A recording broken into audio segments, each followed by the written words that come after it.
Nuestra invitada de hoy, la doctora Sofía Berens, ella es psicóloga, prestaron atención, ¿verdad? Psicóloga y doctora también en sexología. Miren, los ojitos se pusieron. Pero hoy no vamos a hablar de sexo ni de nada de eso, sino de un tema muy vigente que está sobre el tapete, que siempre ha estado en la historia y que muchas veces manejamos una información que es errónea, ¿verdad? Me estoy refiriendo a la ansiedad. Yo iba a arrancar diciendo que a mí me encanta ese bolero, entre otros tantos temas, y también entre otros géneros musicales, el tema de la ansiedad. Claro, en esa canción es ansiedad por amor, pero la ansiedad es, te pregunto, y aquí vamos a arrancar.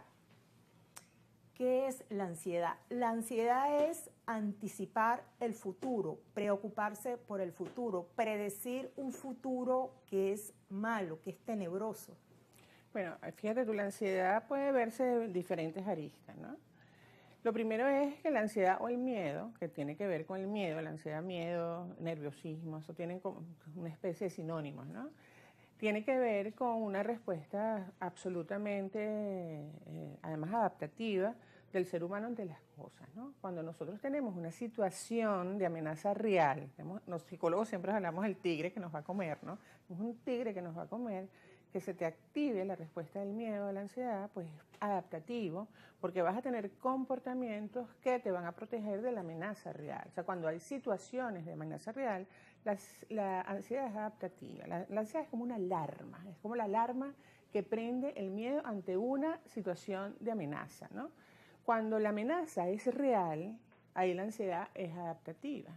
Cuando la amenaza no es real, sino un poco con lo que tú me estás diciendo, pues que anticipas, que no está allí, si no estás anticipando situaciones catastróficas, peligrosas, pues ahí la ansiedad ya se empieza a convertir no en una ansiedad adaptativa, sino en una ansiedad desadaptativa, porque no estás viviendo el momento, estás anticipando una cantidad de eventos que probablemente no va a pasar. Eso está súper descrito, Yesenia, que generalmente las cosas que anticipamos no suceden, ¿no?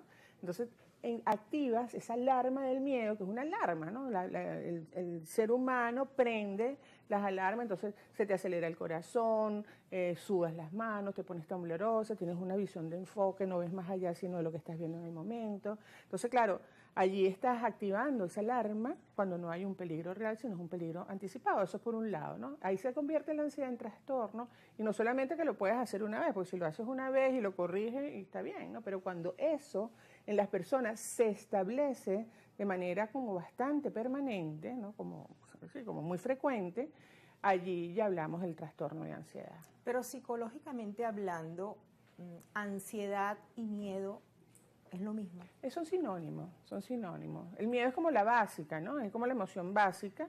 Pasa que la ansiedad se ha como acotado más al tema del diagnóstico de trastornos de ansiedad, pero podemos sentir ansiedad en un momento determinado sin tener un trastorno. Por eso te digo que hay que verlo como con cuidado, ¿no? Porque los seres humanos tenemos emociones, esto es súper importante, Yesenia, positivas y negativas en el cotidiano.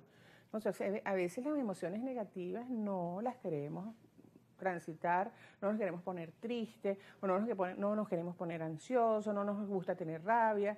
Obviamente son emociones negativas, pero bueno, son emociones que son parte de la cotidianidad del ser humano también, pues, ¿no? Hay muchas cosas que no se saben de la ansiedad, y como dije al principio, tenemos informaciones erróneas que, bueno, que en el común de los casos podríamos creerle y podríamos ser que es cierta. ¿La ansiedad tiene rasgos positivos?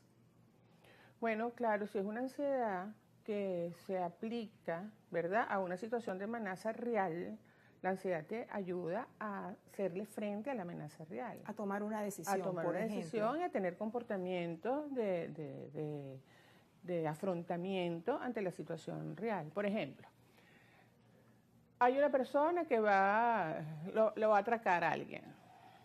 O sea, que tú tengas una respuesta de miedo ante una situación de amenaza real, ahí es adaptativo. Porque ahí o te paralizas, te ayuda a manejar la situación, o tienes un comportamiento de huida, o tienes un comportamiento de lucha, que son como los comportamientos más típicos asociados a la ansiedad. Entonces, ahí la ansiedad es adaptativa. Cuando la ansiedad se vuelve desadaptativa, cuando es permanente, cuando las personas están sintiendo ansiedad frecuentemente, cuando tienen preocupaciones por como eventos futuros que no están sucediendo, ¿no? Cuando las personas están o sea, la ansiedad está interviniendo como la vida cotidiana del ser humano. Claro, entonces con lo que transmites, hay ansiedad puntual ante una amenaza real. Mira, allí tengo el tigre, me va a comer. Hay alguien ahí que pretende asaltarme, robarme y yo reacciono. Que creo que la peor reacción, pero uno no puede controlarla, es paralizarse. Uno no sabe, a veces no.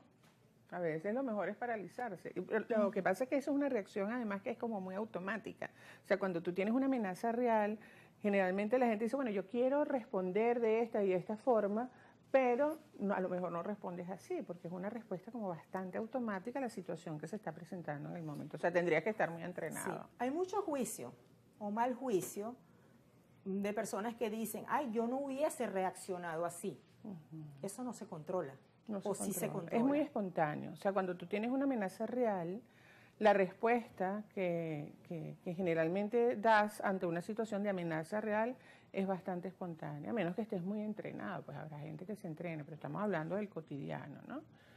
Sí, hay gente que se entrena, pues, ¿no? Dice, mira, si me pasa esto, yo voy a hacer esto. Y de tanto repetírselo, de tanto imaginárselo, de tanto, a lo mejor lo hace, ¿no? Pero muchas veces dicen, mira, yo no sé cómo reaccionar yo de esa manera, ¿no? Porque tiene una respuesta que en ese momento es la que le da como la respuesta defensiva ante la amenaza real, ¿no? No es ni buena ni mala, es la respuesta que puedes dar en ese momento, un poco con el juicio, es ¿no? como fisiológica. La reacción. Claro, tiene una reacción fisiológica. O sea, el miedo, el mecanismo del miedo y la ansiedad, el elemento cognitivo es que tú tienes una percepción de amenaza. Hay algo malo, un peligro que está allí, algo malo que va a suceder.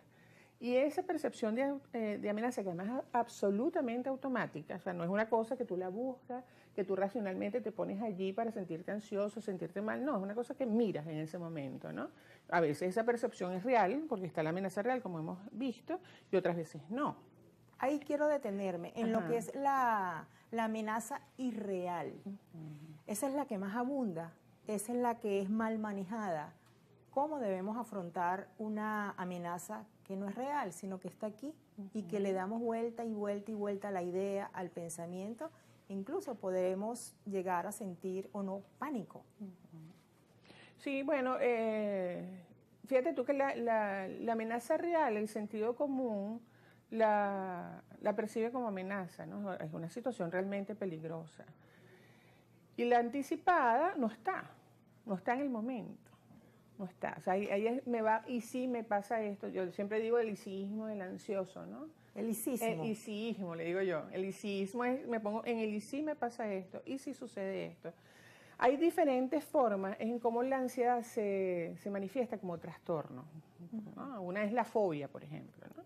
Voy a dar un ejemplo de la fobia, que son como bien específicos. Una persona que le tiene fobia a los aviones, que tiene un miedo, pero realmente paralizante. Que es común. Muy común, ante el hecho de volar, ¿no? Entonces, ¿cuál es la anticipación de esa persona allí? Ya sea, bueno, el avión se va a caer y me va a morir, nada más y nada menos, ¿no? Entonces, bueno, tiene esa anticipación catastrófica, se la cree. Esa anticipación catastrófica le activa, lo que tú decías, la parte fisiológica de la ansiedad que existe, ¿no? Entonces le activa todas las manifestaciones de algo que nosotros llamamos el sistema simpático, que es que se altera el corazón, tiemblas, te pones pálida porque los vasos sanguíneos se contraen, sudas frío, te da visión borrosa, te puedes marear. O sea, hay una cantidad de manifestaciones fisiológicas de la ansiedad, son manifestaciones fisiológicas y conductuales. Bueno, ¿qué hago yo ante eso, no? Yo creo que eso es importante. Si tiene un elemento psicológico, fisiológico y emocional, obviamente, como somos los seres humanos en general. Sí, vamos a seguir hablando de la ansiedad aquí en Kikosis después de esta pausa que debemos hacer. Ya venimos.